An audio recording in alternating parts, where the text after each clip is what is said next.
খুব বেসিক একটা প্রশ্ন করছি, মানুষের প্রাণ আগে নাকি কোনো একটি সম্প্রদায়ের ধর্মীয় আচরণ আগে? মানুষের দেশের সিকিউরিটি আগে, সুরক্ষা আগে, না কোনো একটি সম্প্রদায়ের একটি ধর্মীয় স্থান? জয় হিন্দ, বন্দে মাতরম সকলকে।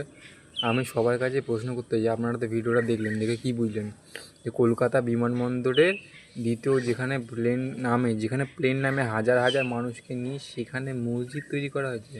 কিসের জন্য মসজিদ তৈরি করা হয়েছে? বোম রাখা যেতে পারে, সেটা তাদের ব্যক্তিগত ব্যাপার, ওদেরকে প্রার্থনাও করা যেতে পারে, অনেক কিছু করা যেতে পারে, কিন্তু ওটাকে মসজিদ দেখার জায়গা আপনারাই বলুন। প্রত্যেক সম্প্রদায়ের লোককে জিজ্ঞেস করতে যায়, ওখানে যদি এতদিন মন্দির হতো তখন সব বলতো অন্ধভক্তরা ওখানে মন্দির বানাচ্ছে, অন্ধভক্তরা কোথাও ঠাকুর পায়নি। এখন কোন অন্ধ নামাজি, কোন বাংলাদেশের পায়ে চটে যাটা, কোন ভারতের ভেতরে থাকা গদ্দার নবখারাম রক্তের জাত, এবার তাদের ব্যাপারে আপনারা কী বলবেন? কলকাতা বিমানবন্দরের দ্বিতীয় যেখানে প্লেন নামানো হয় সেখানে তারা মসজিদ বানিয়ে রেখেছে। কোনো কারণে যদি এই প্লেনটাকে এমার্জেন্সি ল্যান্ড করানো হয়, কোনো কারণে যদি এমার্জেন্সি ল্যান্ডের দরকার হয়, তখন প্লেনটাকে কোথায় নামানো হবে? এই মসজিদের গায়ের ওপরে। তখন একটা বিয়ে সম্প্রদায়ের লোক বলে মসজিদের গায়ের ওপরে কেন নামানো হলো, ওখানে না নামিয়ে অন্য জায়গায় নামানো হতো।